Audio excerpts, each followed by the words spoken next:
الأخ عبد الرحمن، تفضل. السلام عليكم. وعليكم السلام ورحمة الله وبركاته. كيف حالك شيخ؟ والله بخير حال، الحمد لله. الحمد لله. شيخ لدي سؤال. آم أنا أعيش في دولة يعني كافرة في أوروبا، وعندما أتكلم يعني مع النصارى في كتاب المقدس، أجيب لهم مثلا آيات من العهد القديم، يقولوا لي إنه هذا في العهد القديم. يعني كأنه إنه لا يؤمنون بالعهد القديم. يعني مضمون قولهم إنه لا يؤمنون، لكن هم لا يقولون كذا، لكن مضمون قولهم عندما تسمعهم تفهم كذا. إيه، تريد فهمت الرد علي عليهم شيخ؟ يعني؟ يعني كيف نرد عليهم؟ يعني هم يقولون أن هذا بالعهد القديم، يعني كأنه إنه يقولوا لي إنه نحن لا نؤمن بهذا العهد القديم. مهم.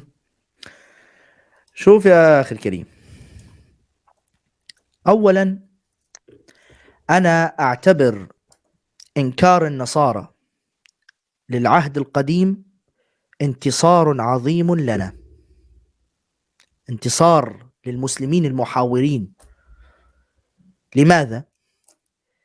لأن لم تخرج دعاوى إنكار العهد القديم إلا في آخر 10 سنوات، لأن خلاص النصارى عجزوا عجزا كاملا في الدفاع عن العهد القديم. يا إخواني، النصارى كتابهم ينقسم إلى قسمين: قسم اسمه العهد القديم، وهذا فيه يعني التوراة وكتب التاريخ وكتب شعرية. باتفاق النصارى كلهم يؤمنون أنه هو وحي، وهو يتكلم عن قصص الأنبياء، قصص بني إسرائيل وكذا. والعهد الجديد يتكلم 4 أناجيل تتكلم عن سيرة المسيح، وباقي الرسائل كتاب فارغ. تمام؟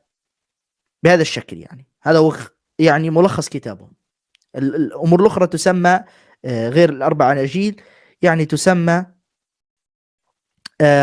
رسائل الرسل، يعني رسل المسيح على أساس اللي كان يبعثهم إلى المدن وهكذا. المهم، العهد القديم، القسم هذا العهد القديم هذا مصيبة سوداء على دماغ النصارى، مصيبة سوداء بمعنى الكلمة فعلا بدون مبالغة. أنا والله العظيم أعذر النصارى فعلا لما ينكروه. الكتاب هذا ورطة، أقسم بالله ورطة. يعني أنا لو هذا كتابي والله لا أستطيع أن أدافع عنه، لا أستطيع فعلا، لا أستطيع، ما لا أستطيع. كتاب ورطة كبيرة. يعني إيش لو رديت على اعتراض واحد يطلع لك مليون اعتراض، ترد على اعتراضين يطلع لك مليونين اعتراض، ترد على 3 اعتراضات يطلع لك 3 ملايين اعتراض. ما عندك أي مهرب منه. العهد القديم هذا كله هو أساسا حجمه كبير، العهد القديم هذا، وكله تقريبا مشاكل. كل ما تمر عليه في سطر، كل سطر منه تقريبا مشكلة، يا مشكلة تاريخية، يا مشكلة جغرافية، يا مشكلة حسابية، يا مشكلة إجرامية، يا مشكلة تناقضية. كله على بعضه مشاكل في مشاكل. النصارى حاولوا وحاولوا يرقعوا من هنا ويرقعوا من هناك، يرقعوا من هنا تنفلق من هنا، يرقعوا من هنا تنفلق من هنا، حاولوا بجميع السبل، ما عرفوا، فشلوا تماما. يعني النصارى مسمي واحد قسيس اسمه منيس عبد النور، اسم القس منيس عبد النور، رجل قام بالذي عليه، ألف كتابا سماه شبهات وهمية. شوف قوة العنوان، شبهات وهمية حول الكتاب المقدس. وكان هذا الكتاب أغلبه يتكلم عن العهد القديم. الرجل بدأ القسيس هذا بدأ يرد واحدة واحدة. الشبهة الأولى رد عليه، الشبهة الثانية، الثالثة، حاول لبس في شبهة عمر أخزية. في واحد اسمه أخزية جاب لهم الخزي هذا الشخص أخزية هذا جاب لهم الخزي، واحد اسمه الملك أخزيا، مذكور واحد اسمه الملك أخزيا مذكور في العهد القديم عند النصارى. فمكتوب في سفر من الأسفار اسمه سفر الملوك، مكتوب أن أخزيا هذا حين ملك كان عمره 22. وفي سفر أخبار الأيام مكتوب أن الملك أخزيا حين ملك عمره 42. وفي تراجم أخرى أن الملك أخزيا حين ملك كان عمره 20. يلا حلها لنا، 3 أعمار في شخص واحد، 20 و22 و42.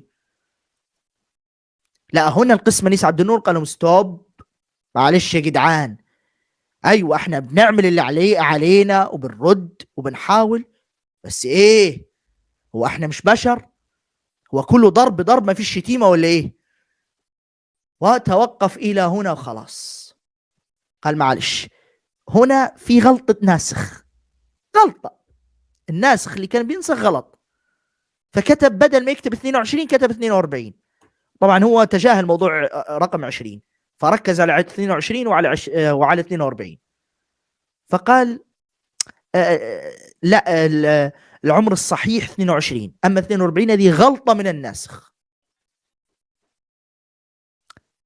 فتورط، قال هذا الكلام في كتاب سماه شبهات وهمية حول الكتاب المقدس، ومش هو وحده، بإجماع المفسرين قالوا هذا الكلام، أن رقم 42 غلطة ناسخ. وهكذا اعترفوا بالتحريفهم. ما عندهم قدرة يا جماعة، خلاص الناس دافعوا لبسوا في الحيط، ما عاش فيها. هذا هو العهد القديم. هذا كمثال، يعني هي أغلاط كثيرة وكثيرة، حتى صاروا بكل برود النصارى اليوم يقولون غلطة ناسخ، خطأ ناسخ. صارت كلمة غلطة ناسخ هذه عند النصارى بسيطة جدا، يعني كأن قال لك مساء الخير. فالنصارى لما شافوا كل هذه الكوارث، والمسلمون كل يوم يخرجون كارثة من العهد القديم، كل يوم يخرجون كارثة، كل يوم، قال خلاص الحل الوحيد مش هو العهد القديم هذا نتشارك فيه نحن واليهود، يلا خلينا نتبرأ منه، هذا الكتاب بتاع اليهود مش بتاعنا يا مسلمين، سيبونا في حالنا، خلاص زهقنا منكم، يا مسلمين زهقنا منكم، خلاص العهد القديم هذا مش بتاعنا، بتاع اليهود، خلاص. وين رايح فين؟ العهد القديم هذا بإجماع الكنائس انه هو وحي من الله. المشكلة نفس هذا النصراني لما تسأله، انا اقول لهذا الاخ اسأله سؤالا واحدا بس، انا مرة نصراني قال لي لا العهد القديم، لا تحججني من العهد القديم، اول كلمة قالها لي في مناظرة، لا تحججني من العهد القديم. قلت لا ايوه صح، نسيت ان العهد القديم في حسب ايمان النصارى هو كلام الشيطان. قال لي لا هو مش كلام الشيطان، هو كلام ربنا. بس يبقى تسكت، ما دام هو كلام ربكم يبقى تقبل به، ما تقوليش ما تحججنيش به. ما لا بتلف وتدور من البدايه، ليش بتلف وتدور من البدايه؟ لماذا؟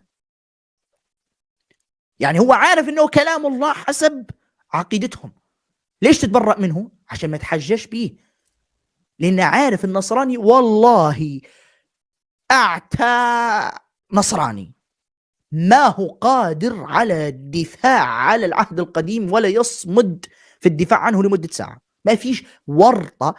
تقريبا النصارى كل يوم بيدعوا على الكنائس اللي وافقوا على ضم العهد القديم للعهد الجديد، ما زالوا يدعوا عليهم الى اليوم تقريبا. الله يخرب بيوتكم يا كنائسنا الاولى، يا ابائنا الاولين، الله يخرب بيوتكم، برطونا مع المسلمين في العهد القديم، يا ريتكم رميتوه في اول زبالة. هكذا اكيد يقولون النصارى الان من كثر الضغط عليهم في هذا الكتاب.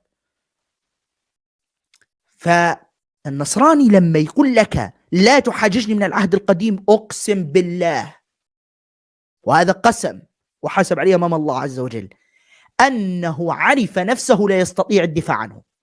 وإلا قولوا لي لماذا قال لك لا تحاججني منه؟ يا مسلم لما يأتيك النصراني يقول لك العهد القديم لا تحاججني منه، اعلم أنك انتصرت عليه، وقل له سلام، خلاص مش محتاجك، أنا انتصرت عليك، خلاص انت هربت من كتابك. يعني تخيل مثلا انت تأتي لمسلم تناقشه، فالمسلم يقول للنصراني اسمع، ناقشني في الآيات المكية لكن لا تناقشني في الآيات المدنية. هذا ماذا يسمى؟ ماذا يسمى؟ هروب. معناته انت مش قادر تدافع عن الآيات المدنية، انت ما عندكش القدرة على الدفاع عنها. لذلك خير وسيلة للدفاع الهروب، مش الهجوم، الهروب. انكر هذا الشيء. فلذلك هذا يعني بعدين النصارى أصلا هذا الكتاب لو تسأل النصارى وتقول لهم هذا إيش هذا، يقول لك الكتاب المقدس، الكتاب المقدس. المقدس هذا فيه العهد القديم ولا ما فيه العهد القديم؟ ايوه فيه العهد القديم. يبقى تخرس تسكت. انتم ضمينا في كتابكم واحنا اللي ضميناه في كتابكم. بعدين في كلام مهم للبابا شنودة، مش الأنبا شنودة، أبوهم شنودة قال بصريح العبارة الذي ينكر العهد القديم مش مسيحي كويس. أصلا إذا النصراني أنكر العهد القديم معناته هو أنكر عقيدته بالكامل. تعال يا بابا يا نصراني، أنت تعال يا ابني، تعال تخافش، بس تعال قل لي يا بابا، قل لي هو الإله عندك تجسد لماذا؟ هيقول لي بكل ثقة الرب عندنا تجسد عشان يغفر لنا ذنبنا. ذنب ايه يا روح امك؟ فيقول الذنب الذي ورثناه من ابونا ادم لما اكل من الشجرة، تمام، واخطأ الى الرب، هذا الذنب ورثته ذريته، طبيعة هذا الذنب ورثته ذريته، تمام. طيب هي حكاية الشجرة والتفاحة والحكاية هذه كلها موجودة فين يا روح أمك؟ موجودة في العهد القديم. مش أنت منكر للعهد القديم يبقى خلاص التجسد كلهم ما فيش ليه أي معنى. إذا أنكرت العهد القديم أنكرت التجسد، وأنكرت قصة آدم، وأنكرت الشجرة، وأنكرت حواء، وأنكرت كل شيء. خلاص سقط كل شيء، لأن لم يذكر في العهد الجديد قصة آدم أبدا، إنما ذكر في العهد القديم قصة آدم بالتفصيل. شيخ نعم.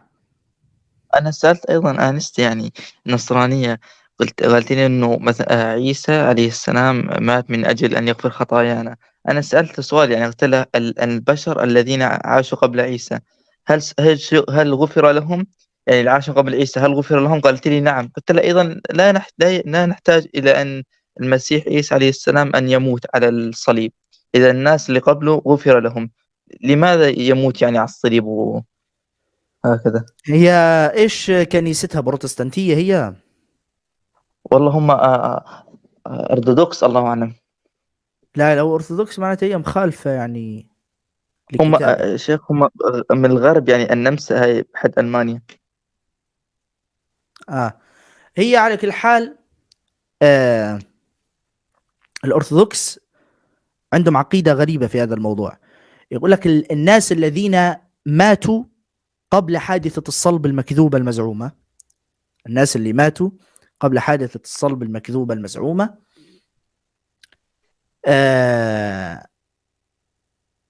هؤلاء لم يدخلوا النعيم إلا بعد حادثة الصلب. طيب لو تسألهم مثلا والمسيح ويوسف ونوح وإبراهيم وموسى وكل الأنبياء عليهم السلام ماذا حدثوا؟ قال لك لا، هم كانوا ينتظروا في مكان اسمه الجحيم، ينتظروا فيه. هذه عقيدة عند الأرثوذكس على فكرة. ينتظروا في مكان اسمه الجحيم إلى أن جاء المسيح وصلب حسب اعتقادهم المكذوب، وصلب، ثم بعد ذلك بعد الصلب حادثة الصلب نزل إلى الجحيم وطلعهم وقال لهم يلا اطلعوا تعالوا روحوا للنعيم. أعوذ بالله. طب شيخ هذا عقيدتهم والكاثوليك؟ والله ما عقيدتهم في هذا الموضوع ما عنديش عليها فكرة. اللي عارف عقيدتهم في هذا الموضوع هم الأرثوذكس. إن شاء الله. اي نعم. و- فلذلك يعني انا لما قرات كتاب الانبا شنوده بابا الكنيسه، قال لك الانبياء وباقي الناس هذه الالاف السنين كانوا ينتظرون في الجحيم حتى يخرجهم المسيح بعد الصلب.